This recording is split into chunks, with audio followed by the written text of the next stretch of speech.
all corners, from shareholders as well as consumers.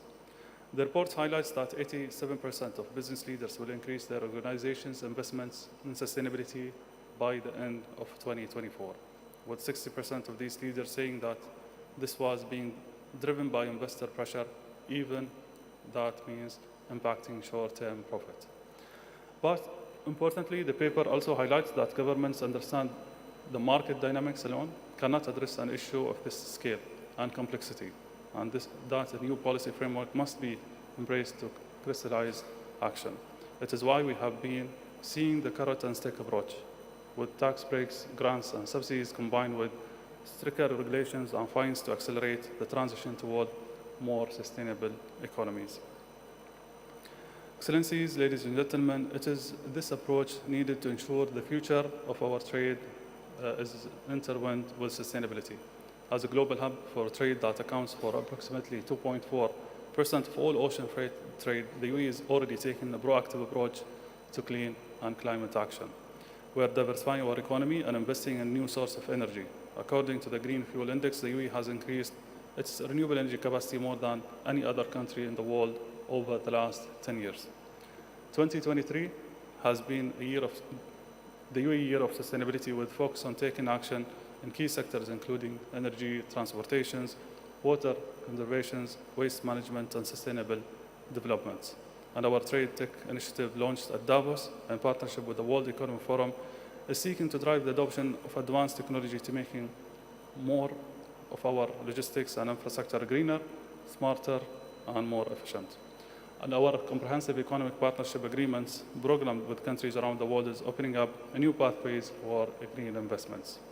And our Future Global Trade Leaders program is helping to develop sustainable thinking in the UAE's future trade representatives. Ladies and gentlemen, we all understand the scale of the challenge in front of us if we are to meet the climate goals established by the Paris Agreements of 2015. We should also recognize the opportunity it contains. Adopting our global trading system is as much about possibility as it's prohibited.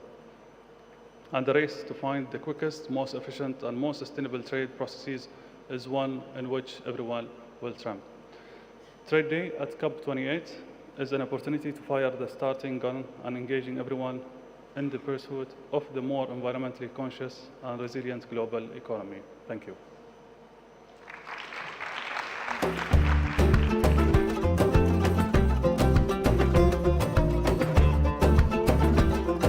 Dr. Thani, for getting us started. Come on over.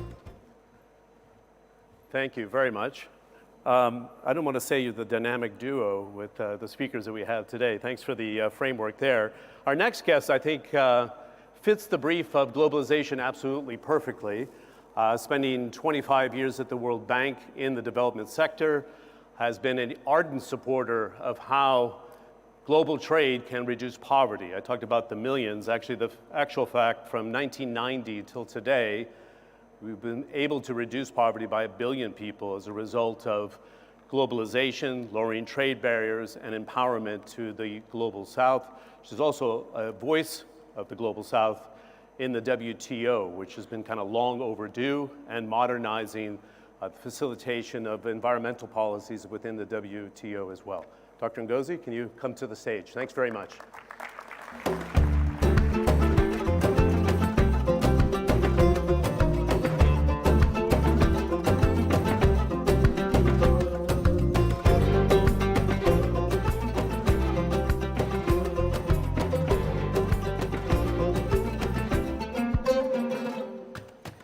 Thank you very much, John. Minister Al-Zayudi, Your Excellency. Excellencies, ladies and gentlemen, esteemed guests, it's great to be here. 2 years ago, when I arrived in Glasgow for COP26 as Director General of the World Trade Organization, two things surprised me. First, I was told I was the first WTO Director General to participate in the high-level segment of a climate COP. Second, in the high-level discussions on how to meet the Paris Agreement goals, trade and trade policies were almost completely absent. At most, trade was seen as part of the problem. This absence was striking. The fact is, we cannot get to net zero without trade, because it is indispensable for spreading low-carbon technology to everywhere it is needed. And I've always said, trade is about people, a tool for improving their lives and their livelihoods, and for promoting sustainable development as enshrined in the Marrakesh Agreement that set up the World Trade Organization. So I thought to myself, we really need to change the way the WTO and the trade community engages with the climate debate. Across the WTO Secretariat, we have been working hard to advocate for trade as part of the climate response and to produce research and analysis on the complex relationship between climate change and trade. This year, with the support of the UAE presidency, to whom we are very grateful, trade has featured more prominently, embodied by the pavilion, the first ever trade day that we have today, and by the trade house that we've been able to get together with my colleagues from UNCTAD. Rebecca Greenspan is here, from ITC, from ICC, John Denton. So we are very, very happy. We cannot thank His Excellency Minister Al-Zayudi enough for the advocacy that helped us to get there. And I must also give a shout out to Ambassador Al-Ali, who is the UAE ambassador to the, deputy ambassador to the WTO. I think I can also speak for His Excellency Minister Al-Zayudi when we say that we hope this thematic day will inspire leaders to make fuller use of trade as part of the climate action toolkits. Throughout COP28, the Trade House, in cooperation with, as I said, ITC, UNCTAD, and ICC, will be hosting in-depth discussions on how trade and trade policies can help address different aspects of the climate challenge. As part of our preparations for coming here, the WTO Secretariat compiled some publications. One of them, which we also need to mention, is International Trade and Green Hydrogen. But the one that is our flagship today is this Trade Policy Tools for Climate Action. I commend both of them to you because we have measures that we would like countries to include in their nationally determined contributions to strengthen their approach to their net zero pathways by 2050. Let me give you a few examples from this Trade Policy Tools for Climate Action. First, reviewing and rebalancing import tariffs. Currently, carbon-intensive goods often face lower import duties than low-carbon alternatives. Renewable energy equipment faces average tariffs that are twice as high as those for coal, and low-carbon vehicles often face higher tariffs than those for vehicles running with internal combustion engines. Correcting that would help increase the uptake of green technologies. Second, rethinking government procurement. Governments spend around $13 trillion in public procurement every year, accounting for roughly 13% of global GDP and 15% of global greenhouse gas emissions. While procurement systems typically mandate cost effectiveness, there's scope to jumpstart markets in emission savings goods and services by bringing climate-sensitive criteria, such as low carbon requirements, into public tenders. Combined with open competition in line with our government procurement agreement lodged at the WTO, this would also help ensure value for taxpayers' money. Third, facilitating trade. We remember the clogged ports and backed up border crossings that became a source of inflationary pressure during the pandemic. Those idling ships and trucks were also bad for greenhouse gas emissions. By implementing trade facilitation measures, like those set out in the WTO Trade Facilitation Agreement, things like encouraging electronic documentation and streamlining inefficient customs procedures, countries can help reduce border control delays and related energy consumption. This has led to reductions of up to 85% of trade-related emissions at certain land border crossings that we've monitored. All these issues go to the heart of delivering a people-centered green transition, bringing down the cost of clean energy, decarbonizing supply chains, and creating new job and business opportunities in the emerging low-carbon economy. Excellencies, ladies and gentlemen, let me conclude by urging you to look at the publication, at least its 5-page executive summary. We did a lot of work to make sure that those of you who are very busy can look at the summary. We need to use every tool, every weapon in our arsenal to fight the climate crisis. We remain well short of the Paris Agreement targets. The trillions of dollars of low-carbon investments we need to get there now facing higher borrowing costs. So we need to act. Trade helps to deliver greater emissions reductions for each dollar spent. Harmful subsidies can be repurposed for the climate fight. These are the tools that we are pointing to in our toolbox, and we hope that you find them useful as we move towards this dealing with this existential threat that is climate change. Thank you very much, and I look forward to our discussion.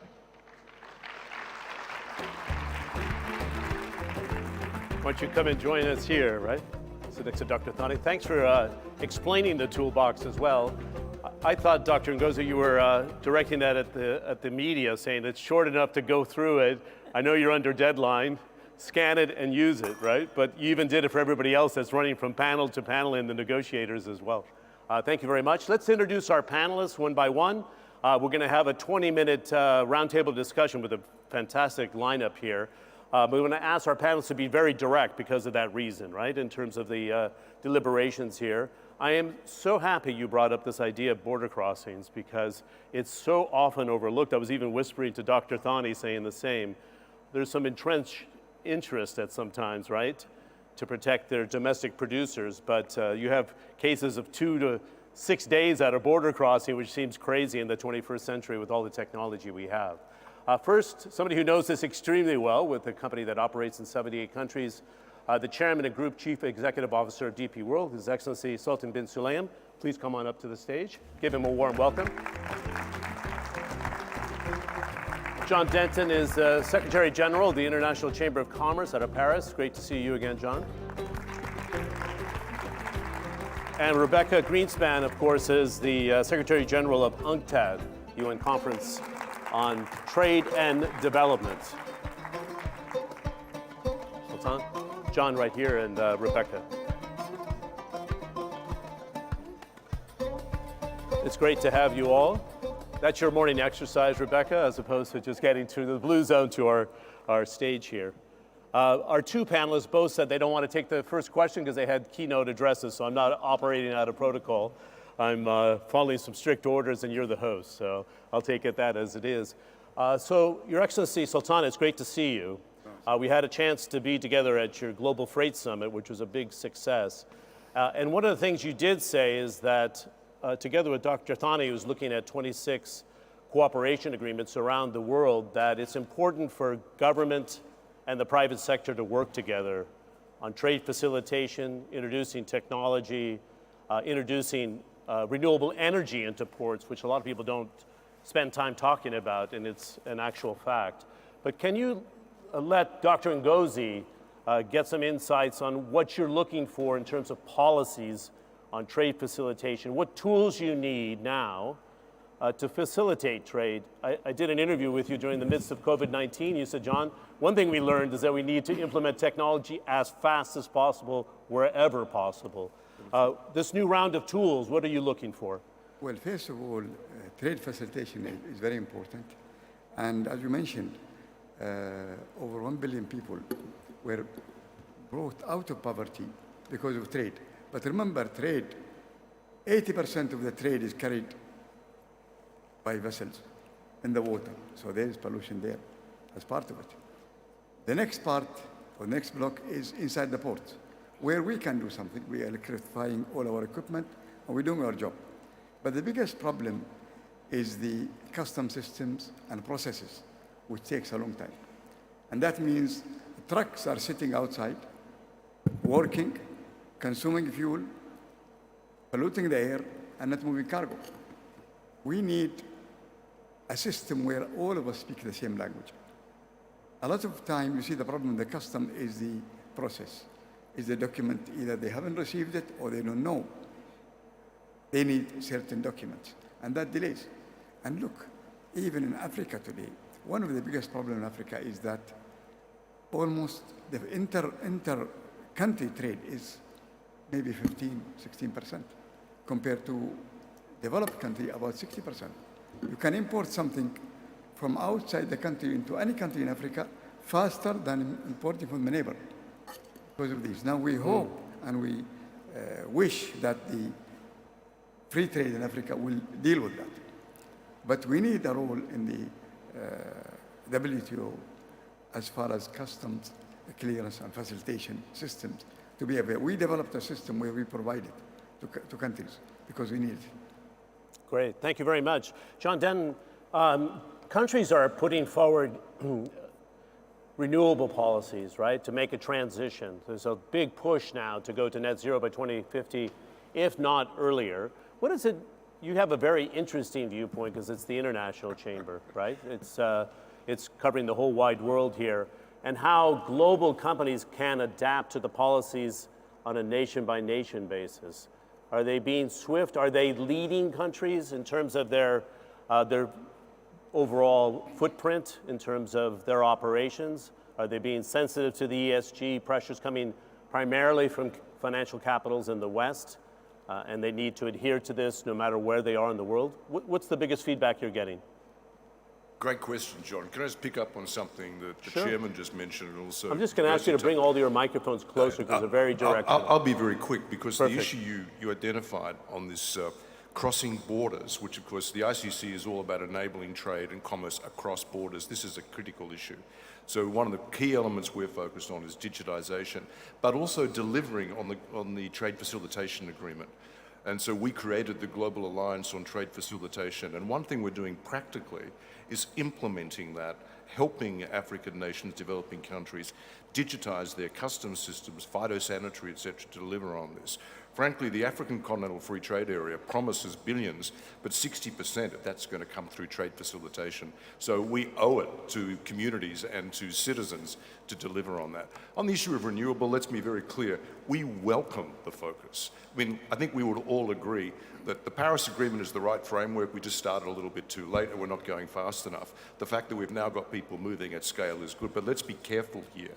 One of the things we worry about, and we've done a lot of work on the issue of carbon markets and the development of that, is really this issue of carbon leakage, how economies deal with carbon leakage. It's a legitimate issue, but we do not want to see frictions emerge from that will give rise to disputes.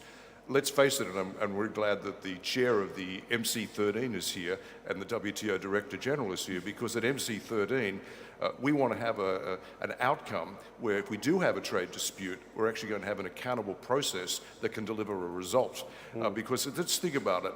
If we're going to have this issue of dealing with friction on carbon leakage and the risk of this becoming non-WTO compliant, and even if it's on the edge that it will actually be litigated, we need to insert and it doesn't end up, we need to be sure that it doesn't end up going nowhere. So there's a really big issue there about making certain, like CBAM, et cetera, are actually WTO compliant, but also we actually have a process of dealing with the disputes so we don't lose control of this. The other, frankly, and we represent millions and millions of SMEs, and we're in 170 countries, just on 70% in the global south. A really big issue is ensuring we don't have malice from the movement towards integration and action on carbon and on energy. What I mean by that is that supply chains do not preclude SMEs without actually supporting building the capability of those SMEs to support participation in those supply value chains. Otherwise, you'll have a perverse outcome. So one of our jobs is to help work and build the capability and also the traceability and the authenticity, and also provide the trusted data and help get it to SMEs so that they can bring all that together to show that they're ESG compliant, value chain compliant, etc. These are big issues. There's a real risk if we don't grapple with both, then a lot of the good work that we know people want to do will actually increase distrust rather than building greater trust and inclusivity. We want everyone to benefit from action on energy, not just the advanced economies. We want developing economies because, frankly, they're 70% of my constituency. Yeah, it's a great point and a fantastic transition to Rebecca. Thanks, because most people wouldn't make the connection between greener policies for trade and a just transition. So can you explain how UNCTAD's working with the WTO and the hosts of MC13 here to get that calibration correct? Where, as John was suggesting, you don't want policies to precede those capabilities in the global south. You can use Africa as an example. How do you get that balance right where we can introduce renewable energy into the trade value chain and make sure there's opportunity for the global south countries on the just transition? Yeah, thank you very much. And thank you very much to the Minister and to Ngozi for this invitation and for bringing trade to the COP. I think that this is the first trade day that we have in a COP. So yeah, we have to celebrate that.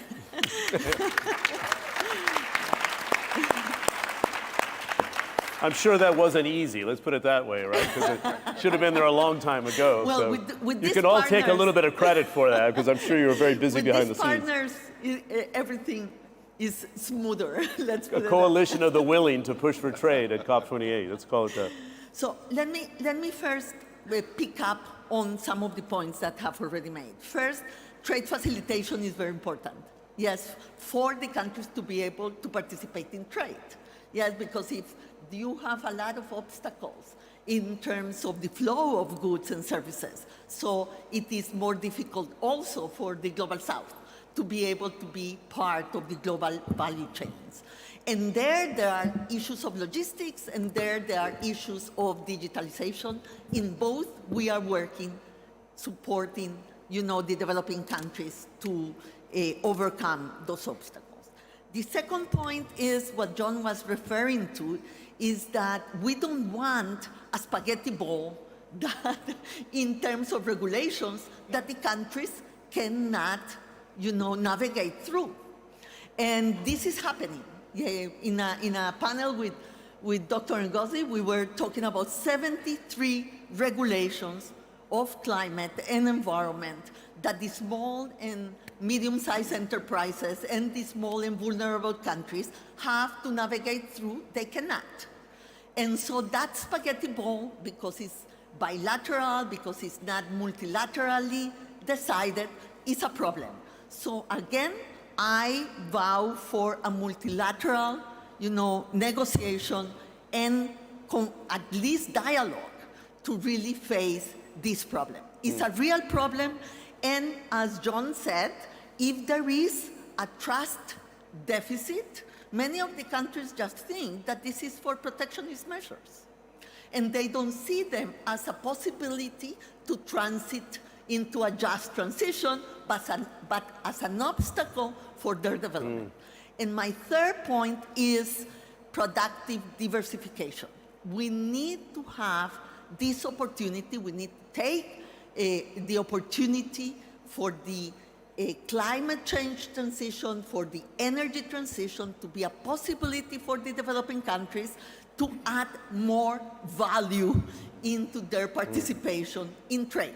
So what we say, for example, to the African countries and in the framework of the African Continental Free Trade Area is that we need that they will get out of the commodity dependence. We don't want another commodity dependence in the critical materials that are so important for the energy transition.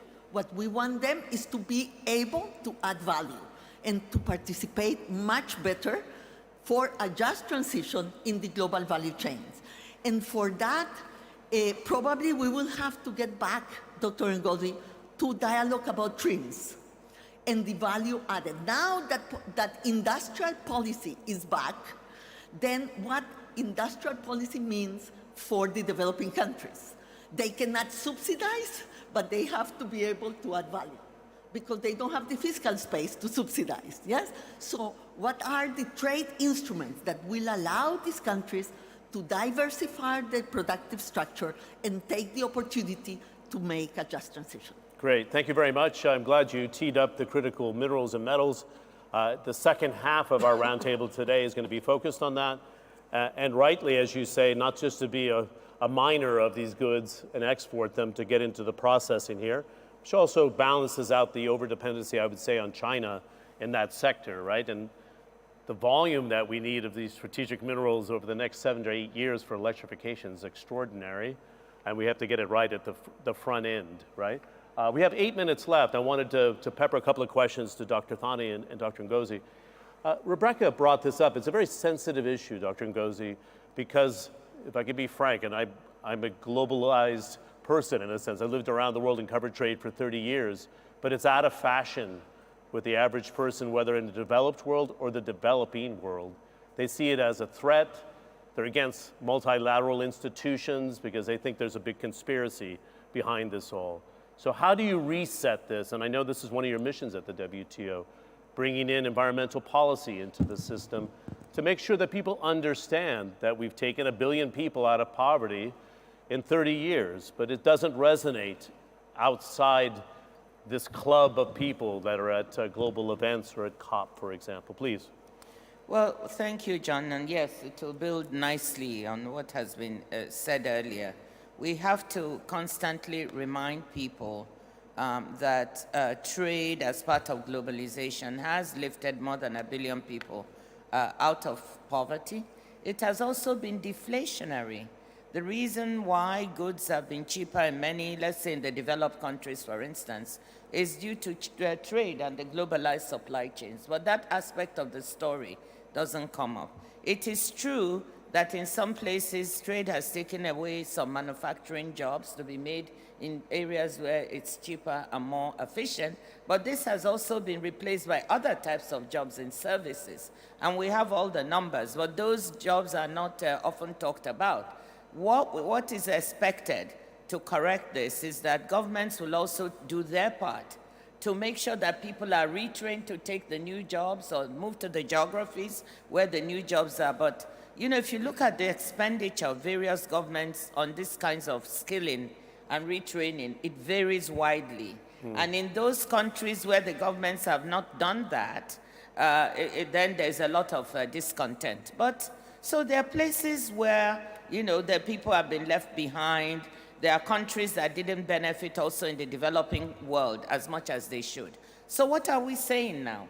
We're saying don't throw the baby out with the bath water. Let's do the analysis properly. What we need to do is to reimagine globalization. And we are calling this re-globalization at the WTO.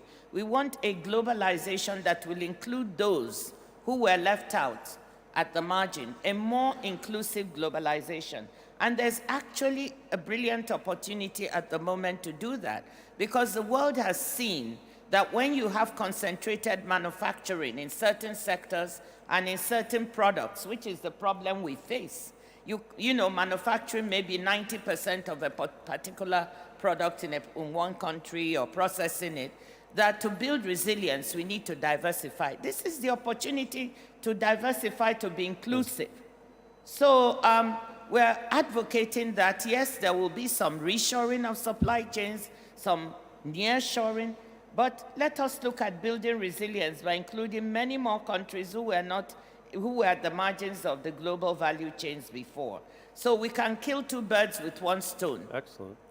Really That's interesting. what we're advocating. No, perfect. There was a little bit of cocooning taking place after COVID-19, that nationalist tendency, right?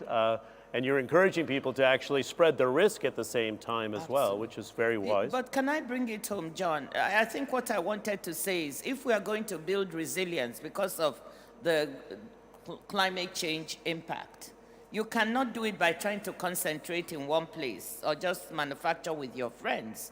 You need to build resilience by spreading and diversifying the networks. Great.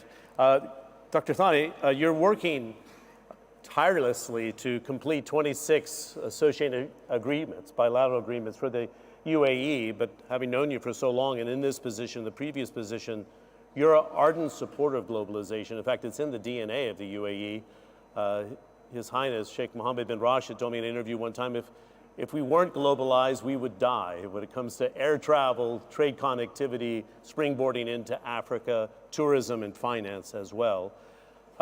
Do you make sure in these CEPA agreements that you're working on that there's an alignment of a DNA for renewable policies, like-for-like trade policies, no barriers to trade, customs facilitation? How do you do that moving at the speed that you're at today? Well, thank you, John, for this question. And globalization is going to continue. Yes, it's facing a lot of challenges, but we're seeing global economies are growing, global trade is still growing, and countries are reworking their new alliances.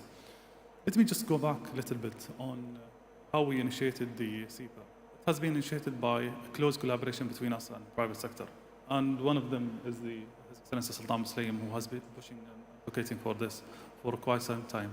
So our responsibility as a government to hear and to listen to the private sector and to act accordingly. Second thing, when it comes to, we've been talking about technology and we're pushing everyone to start adopting technology. We have to start within ourselves. And within as well our work, we start reforming the whole certificate origin systems and platforms using the latest technology. And then we start pushing the others to start adopting and embracing the new technology and moving forward. So all international organizations or international institutions have to start with them within themselves, because no matter what we do, we cannot convince others if we don't practice what we preach. No, we should not worry about losing jobs. Even within the systems that we start developing, we recruited more people and we upskilled our existing teams. So we should not only look at the whole topic from one angle. We have to look at it as one package. Coming back to the technicalities of the CEPAs, absolutely renewables and energy transition is part of the investments.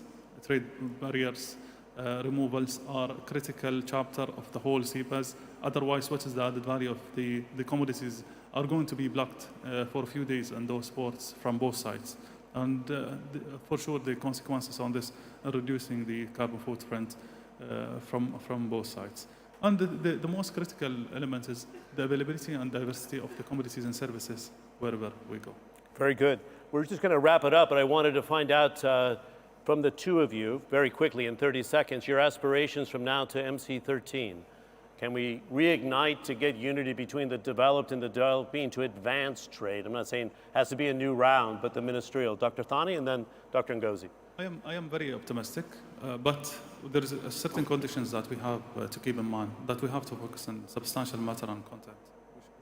We should not focus on process, because it will not take us anywhere. We've been in climate change focusing on process for the last 27 years. Did we reach anywhere?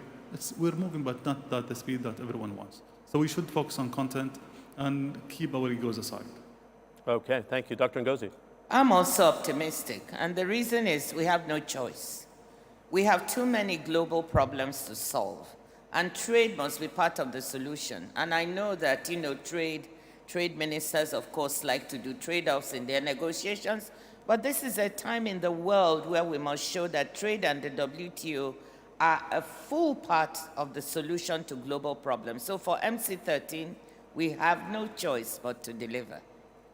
Great. Thank you very much. I appreciate this focus because it was with great clarity, right? That was 20 minutes with 5 people, and I could call it almost speed dating, but it was really on message, I gotta say. I walked away with something for each one of you. I'm gonna ask you to rise for a family photo, and I want to invite Rotesh Chauhan of ICMM to come up for the family photo, and Selwyn Hart also to join us on stage for the photo. Yeah, you can come on up, please. And Kristen Tilley, I understand Her Excellency from Australia is now here as well. People were trying to make all things happen, including early morning meetings before the roundtable. Can we give them a nice round of applause as well? Thank you.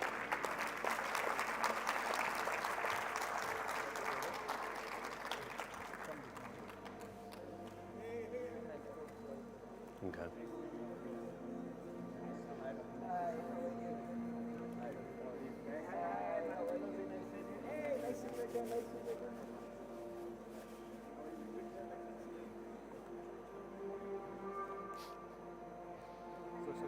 We're good.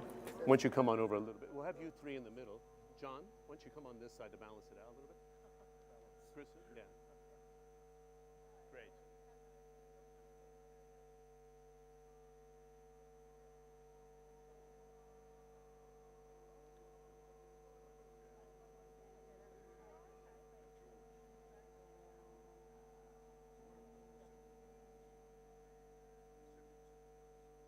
You guys just go.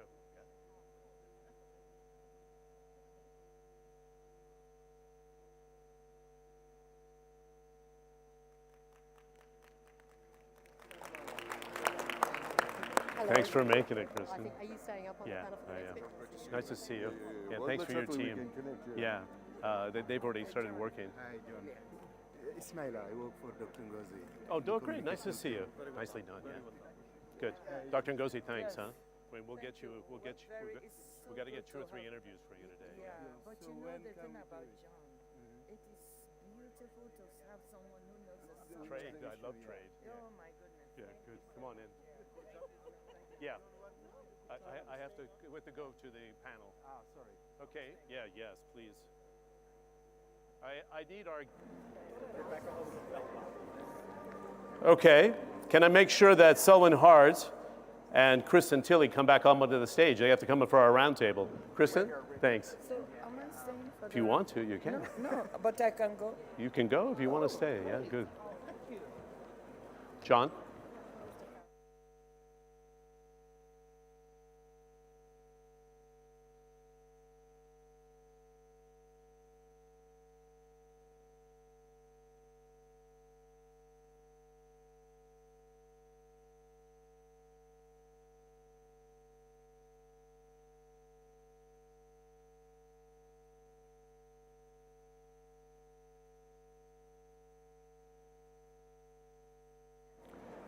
If I can get my audio up, I'm going to ask the audience to go ahead and get seated again. It was just a transition to the next stage of our panel.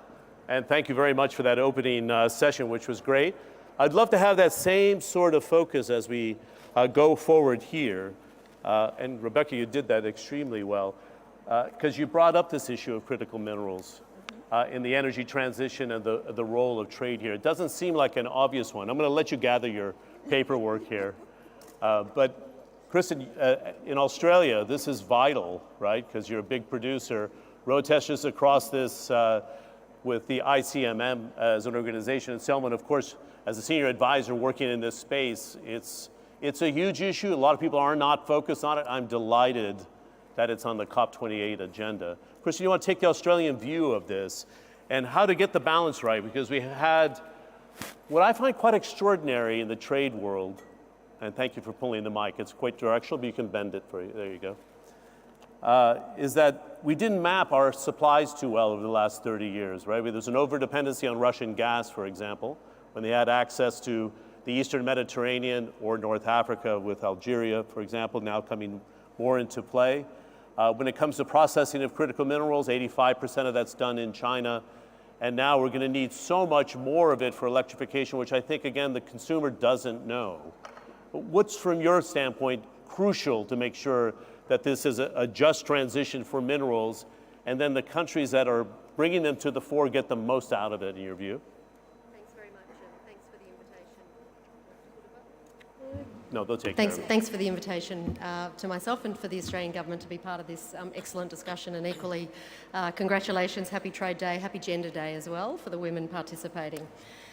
Look, I'll just give a very brief personal perspective because, so I'm Australia's Climate Ambassador. I've been in the role for about a year, but immediately prior to that I headed up something in the Australian government called the Office of Supply Chain Resilience, which was kicked off during COVID when Australia, like many other governments, said, gosh, what happens if we can't get something really important, and undertook a pretty extensive and analytical exercise across our economy to work out what was really important to Australia and what of those things did we rely on trade to deliver, and what would we do if we couldn't get those products because they're trade dependent. And critical minerals don't tick that box for us because we have an abundance of them, but in the international engagements we started having on supply chain resilience, of course many other countries focus clearly on energy transition, were starting to really sound the alarm about the very acute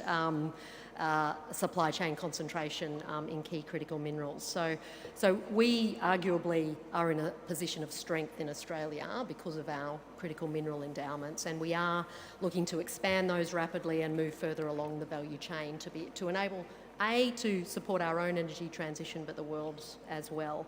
I think the thing I'd say is we don't do that from a position of seeking to corner the market and to do better than other countries. I think it's the IEA who's put the statistics out that say if the world is to meet its Paris Agreement goals by 2040, which of course isn't the end, just a point in the road, we need 4 times as much supply of critical minerals that we have now to power the global energy transition. So we very much see that as a responsibility and opportunity for Australia, but one in which we encourage all countries that are able to lean into and expand their capacity as well. Certainly that moving along the value chain is a key part from Australia's perspective that we are working hard to expand. Good. Rebecca, I'd love to bring you into these conversations. Were we almost spoiled by just-in-time delivery? My daughters were saying they don't always order from Amazon, but it's Jeff. Jeff delivers and he's reliable. But did we get almost spoiled by the fact that you could rely on single suppliers from a single region, and we didn't factor in risk or disruption? And what's the untapped role in this process when it comes to critical minerals and metals, do you think? Well, you know that we are saying that we are going from the period of hyper-globalization to a period of poly-globalization, of a more decentralized globalization. And I think that the critical minerals have an important role to play here because it's part of the transition. As you were saying, this is the new name of the game. We want to start trading critical minerals and going through the renewables value chain and stop doing fuel and carbon for trade. Yes, that's part of getting more sustainable. Yeah. So, but I think that the critical thing, and I will insist on this, is for the countries to take the possibility, the opportunity to diversify, to value, to add value like Australia is trying to do, Africa is trying to do. Africa it has 80% of the reserves of cobalt, 50% of lithium. You have the nickel, etc. So, to go into the diversification of their productive structure is key to really be able to do this transition. But let me just headlines, because I know we don't have a lot of time, say what we need to do that. Okay. First of all, we need good contracts for the extractives. We need the way in which we will extract the critical minerals to be sustainable. And that's a challenge. And that needs transparency in the contracts, good negotiations, but at the same time, the possibility to have the sustainable and environmental regulations for it. And the countries need help to do this. Second, as I said in the last panel, we need to look again at TRIMs, at the value added that these countries are able to put into their policies. Because for the moment, TRIMs doesn't allow them to do that. So trade has to help. for them to be able to add value. Third, we need technology, because these countries don't have many times the technologies to be able to do that. And we have certain examples that are very, very good. You know, the alliance of DRC and Zambia, for example, in adding value. What that has meant for their economy is enormous. So we have good examples, but there is a long, process, a long road to travel. And I think that the international community, from the trade and investment perspective, has to support countries to be able to do this. Good. Rohitesh, we've had a chance to participate at various strategic panels, the Future Minerals Forum, for example, in Saudi Arabia, right? And there's so much demand now that they're looking at a super region that stretches from Central Asia into the heart of the Gulf here and goes down into Central Africa. And to create the scale of processing to help each other co-invest in different projects. Are you heartened by this effort, and do we think we can create a super region that's not over-dependent on one country or another, and at the speed that Rebecca's talking about, to funnel in technology and transparency into some of the countries that are lacking today? John, I'm really heartened because critical minerals give a once-in-a-generation opportunity for countries that are rich in those resources to finally develop in a way that they haven't had the opportunity to before. Kristen, I love hearing you say that Australia is not about trying to say that we do critical minerals better than others, because if I can be honest, John, I'm picking up quite a disturbing trend when I travel around the developed world, from the Americans, Canadians, dare I say, Kristen, some of your Australian men and women too, who say, don't buy critical minerals from those dirty, dangerous countries in Africa. Rather buy it from us proper countries who follow good standards. And it's just another wave of the same kind of mindset that has got us into the mess we're in today, where the Global South feels that their interests are not front and center of discussions on climate, and now we risk making the same mistake on critical minerals. And John, the answer to that lies in a shared and common commitment that we all need to make, that although the need for critical minerals is extremely great, we will not produce them at any costs. That there is a minimum bar of responsible production that no matter where you operate, you must follow in order to be able to sell those minerals into what is a global market. John, I'm here to make that commitment on behalf of 1/3 of the global mining industry, to say that we will not produce critical minerals at any cost, that people and the planet will not be collateral damage in our desire for critical minerals. Okay, if I can, I'd love to, it does need an applause, because I think that's the biggest worry. And the other challenge for industry is that permitting in some countries like the United States or Canada could take 10 years, where others are saying we can go into these markets that have the resources, but how do you make that connection, Rohitesh? You can explain it to the audience, that the standards are the same even though permitting can move faster. Somebody in the last panel said that small enterprises have to meet 73 different obligations on climate. When you open a new mine, John, you have to meet 5,000 different permitting obligations, 5,000. The result of that is that a typical large mine can take 17 years from initial concept through to first production. We don't have 17 years. And so before we rush to the answer that we must immediately, quickly permit every mine, let's be careful here, because what we don't want to do in the rush to increase permitting, which we must do, no question, is to lower standards. But it isn't that choice. We can do it. Instead of doing things in sequence, we do them in parallel. Things like that can really help. And John, you talked about how there is a concern around the production of metals and minerals. I will be the first person to tell you, as the representative of the global mining industry, that I understand why people are mistrusting of the mining industry. I get it. Why wouldn't you be? Our record isn't flawless, far from it. We really have not done a very good job of making the commitment that we should have made, but that we are making today, that even though these minerals are critical, we will produce them as if they were not. Well, that's the level of care we need to take. Excellent. Before I bring you back in, Rebecca, let's bring in Selwyn and the role of UN organizations, including yourself, but the United Nations in facilitating the knowledge that's needed, the acceptance of minerals and mining. There's so much sensitivity about mining. I know we need the resources, but don't do it in my backyard, right? How do you see the role, Thanks. Really great to be here with this fantastic panel with a number of colleagues. The reality is that outside of this room, it is quite clear that we're at a moment in the global fight against the climate crisis where everything needs to be on an accelerated time frame. The good news is that we know what to do, by whom, and within what time frame to prevent the worst impacts of the climate crisis. And at the backbone of this is the need to accelerate the energy transition. And we know that we need to simply, many of the commitments that we've heard over the course of the last few days or so, triple renewable energy capacity, et cetera, et cetera, et cetera. By 2030. Yeah, by 2030. That's a steep hill. Yeah. So this is not something that can take a decade or two for us to figure out. We need to figure it out absolutely now. This is the time.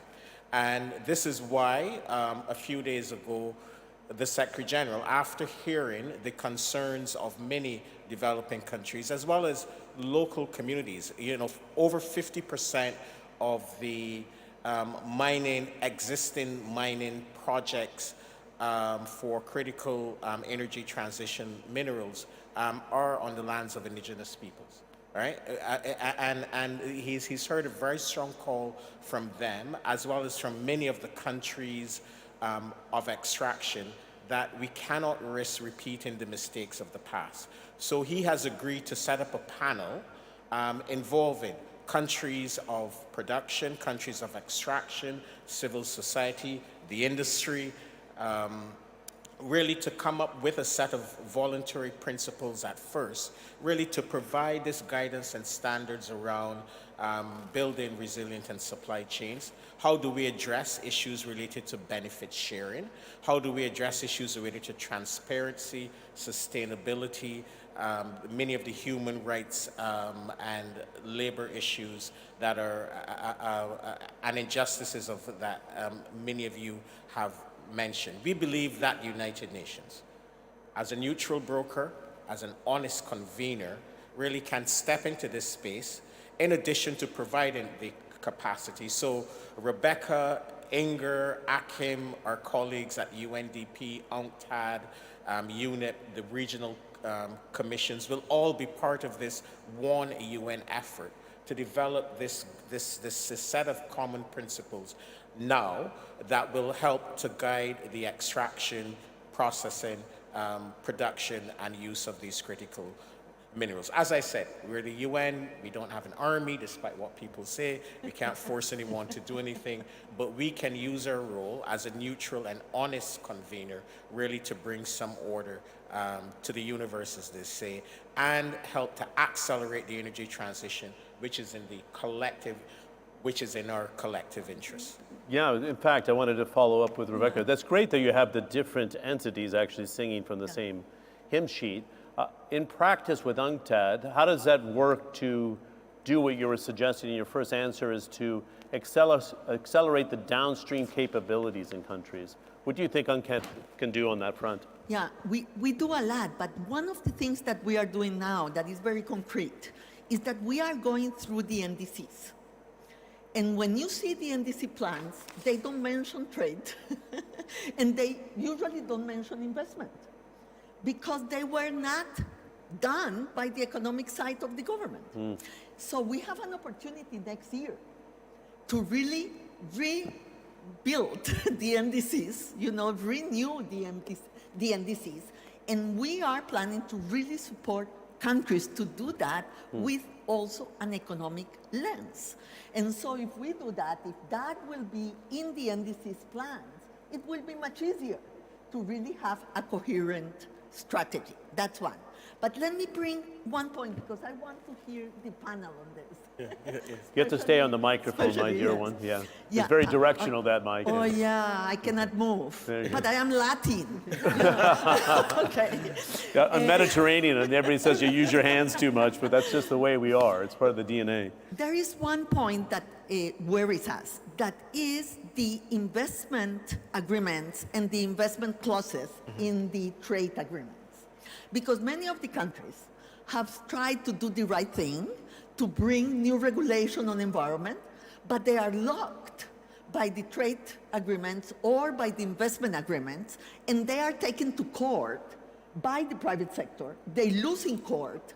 And so many countries, feel that they cannot afford to really do the right thing, bring the right standards, bring the right regulations, because they are locked by agreements that were signed 20, 30 years ago. So we need to find a way to help countries navigate in a better understanding, also from the private sector, of how we can do this for the new expectations and the new standards that we are setting forward. Good. I'd love to spend our remaining 8 minutes exploring what you'd like to uncover here, but one of the things that I find is a disconnect, not just from this audience at the global level, but how do you bridge the understanding that minerals and mining are essential to the energy transition? I think the mining companies would rather just stay out of the limelight and do what they do best and make their money and not have to have that public exposure, but you can't anymore, right? We've had conversations about this. So I'd love to hear your thoughts, Chris. And like the Australian citizen wants a net zero. They want to make an energy transition. It's a climate threat to certain corners of Australia already, but how do you say we need this for the energy transition? And what's your roles here to communicate that? Bring that mic close to you, please, if you don't mind. Thank you very much. Thanks. No, it's a great question. So I think how I perceive things in Australia is we have historically been a fossil fuel producer, consumer and exporter. And that is changing. Arguably, like other countries, it needs to change in line with the Paris Agreement goals. And our government that's been in place for about 18 months has come in with a commitment to become a renewable energy superpower. And to pick up your question, it recognises that our government is committed to the Paris goals, so we need to transition ourselves. But indeed, over 90% of our trading partners, many of whom take our coal and gas exports, also have committed to net zero goals. So if we're true to our word and if they're true to our word, what we're sending them in terms of energy commodities now will not look the same in 2, 5, 10, 20 years' time. So it's a transition, of course, but so really the narrative in Australia and the discussion that the government is having with our population is we are transitioning. That will mean jobs and regions look different as we transition, but with that comes significant opportunity, in particular for our First Nations Australians. So that's the conversation. Very good. We couldn't bring this up in the first panel because it was limited in time, and we expanded that panel this morning. But one of the things I've been enlightened to see is, for example, at DP World, in a number of the operations in Africa, they've already introduced solar, and as Rotesh knows, the investment into green hydrogen is coming at scale. With your partner or member countries in the ICMM, what's the roadmap here for making sure they can do scope 1, 2, and 3 and implement as much as possible the technologies in that process of mining, would you say, Rotesh? John, just before I get to that, if I may respectfully disagree with your previous characterization of where we as an industry want to be. We don't want to be out of the limelight making our money quietly because, frankly... No, let's be clear. I was saying about the past. I get you. Especially with you as the head of the ICMM. So and John, we had this conversation that you're actually out there to change that, right? Absolutely right. And there's a simple reason for that. As the saying goes, to whom much is given, much is expected. If we want the responsibility and the privilege of supplying the world with essential materials that are key to decarbonization, that comes with greater scrutiny, that comes with greater accountability, that comes with greater transparency. So you're absolutely right, John. We have to step up beyond anything we've done in the past.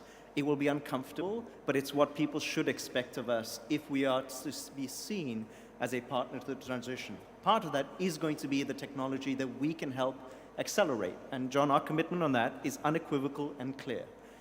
Mining companies in ICMM will achieve net zero scope 1 and 2 emissions for our direct operational footprint by 2050 or sooner. That's non-negotiable. How can we be suppliers of green metals and be making the climate crisis worse ourselves? That just doesn't work.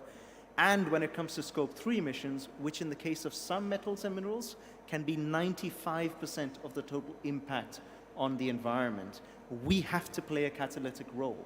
Because if it isn't grown, it is mined. to your point about the importance of metals and minerals.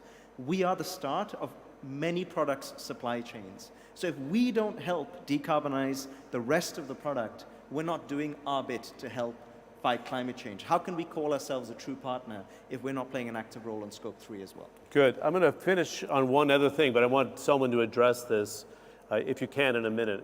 I don't want to be complicated, but isn't it better to have somebody from the mining industry at COP?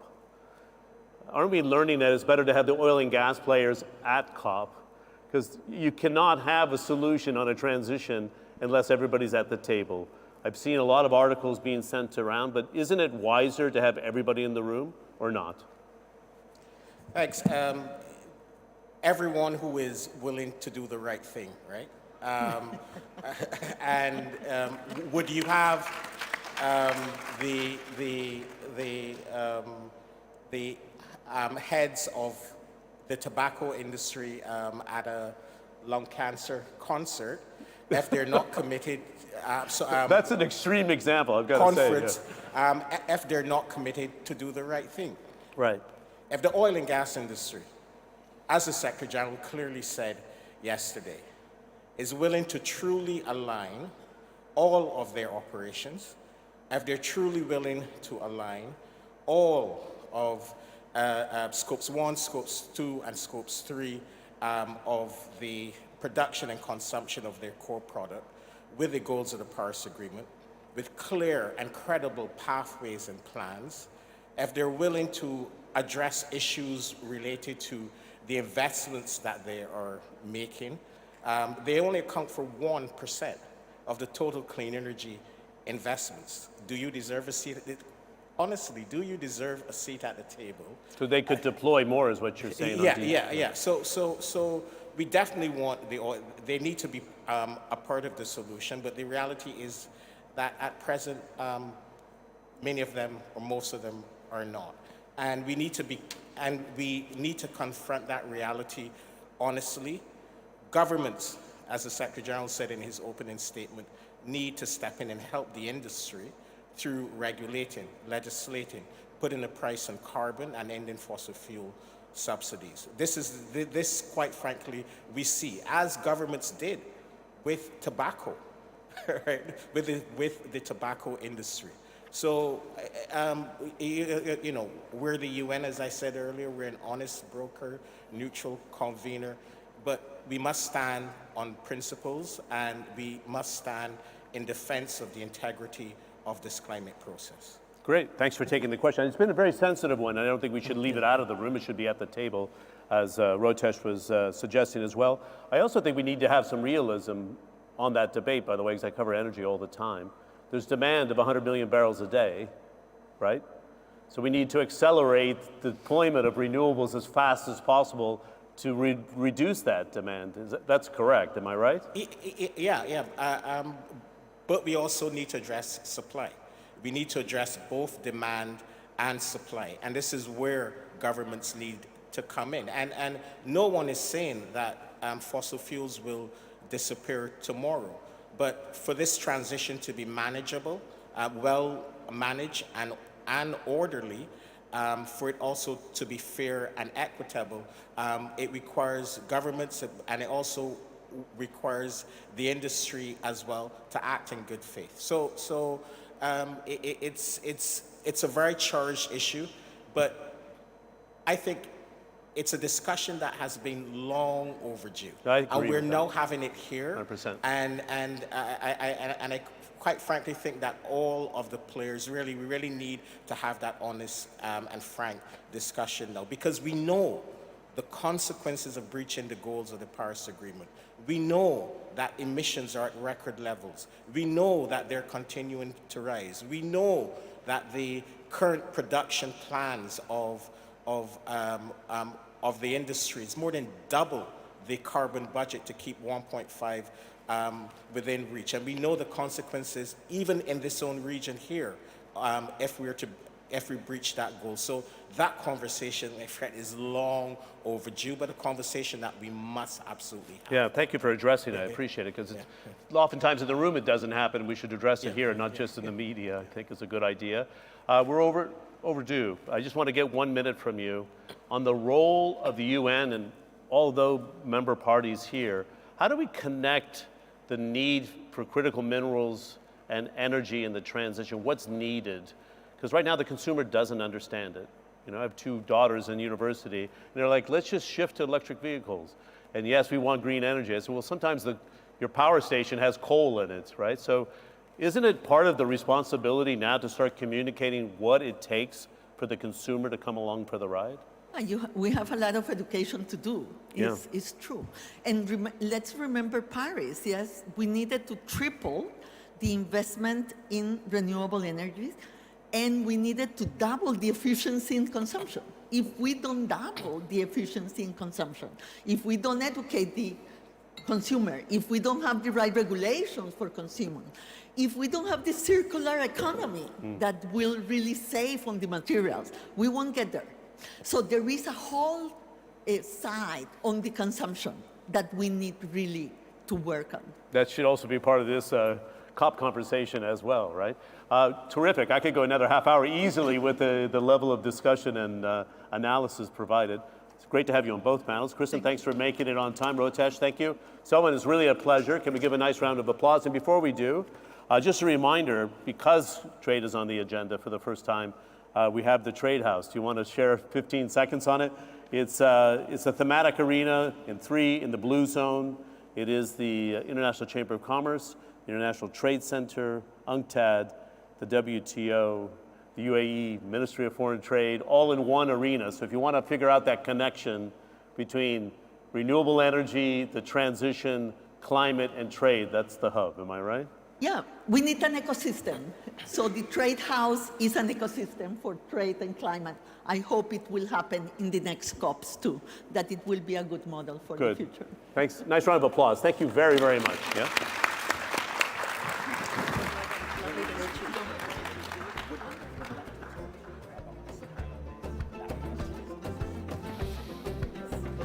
Great. Nice.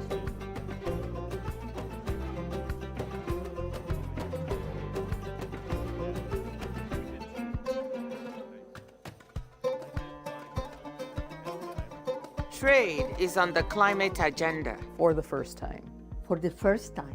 We, at the International Chamber of Commerce, International Trade Center, the United Nations Conference on Trade and Development, and the World Trade Organization are coming together to host the Trade House, a shared pavilion at this year's United Nations Climate Change Conference in Dubai in November.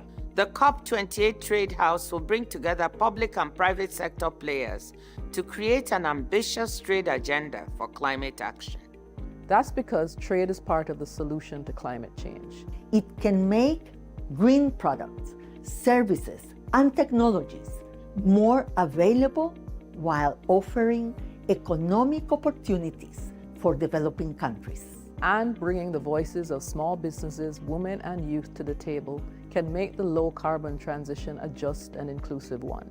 At the Trade House, stakeholders and decision makers will discuss and develop trade responses to climate change.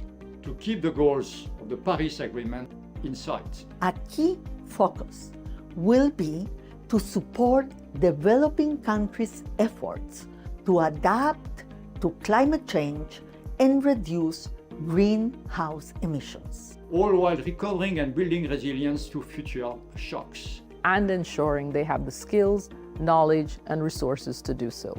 Join us at the COP28 Trade House to take further the discussion on how trade can advance climate action, a just transition, and sustainable development. In short, to explore how we can better harness trade to solve the defining challenge of our time. You have the key. See you there.